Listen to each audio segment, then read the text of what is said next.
Vladimir Poutine sur l'augmentation possible du nombre des membres des BRICS. Dossier, 10e sommet des BRICS à Johannesburg, 16. Lors de la conférence de presse qu'il a donnée à l'issue du 10e sommet des BRICS, le président russe a expliqué qu'il n'était pas prévu d'augmenter le nombre des membres de cette organisation parce que les autres formats de coopération avec d'autres pays avaient prouvé leur efficacité. Les pays des BRICS coopèrent de manière fructueuse avec d'autres pays dans différents formats bien définis.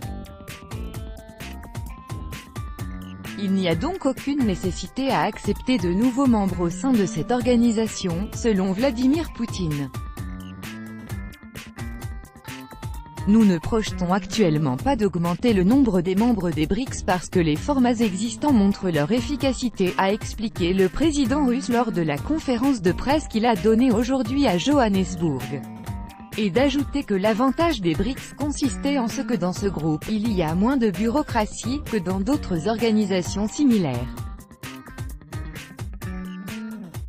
Les pays des BRICS ont beaucoup d'intérêts communs, ainsi que des approches identiques pour la résolution des problèmes auxquels ces membres sont confrontés. Nous n'avons véritablement pas de leader, toutes les questions sont traitées sur la base du consensus, dans un respect total des intérêts de tous les participants. Cela présente un avantage immense, a ajouté Vladimir Poutine. Le président russe a également souligné que les membres des BRICS s'étaient mis d'accord pour utiliser le format des BRICS et celui d'Outreach, où sont invités les pays qui souhaitent développer leur coopération avec les BRICS, NDLR. L'Afrique du Sud a accueilli du 25 au 27 juillet le sommet des BRICS. À l'issue du forum, les dirigeants de ces 5 États ont signé la déclaration de Johannesburg pour marquer les 10 ans de l'organisation.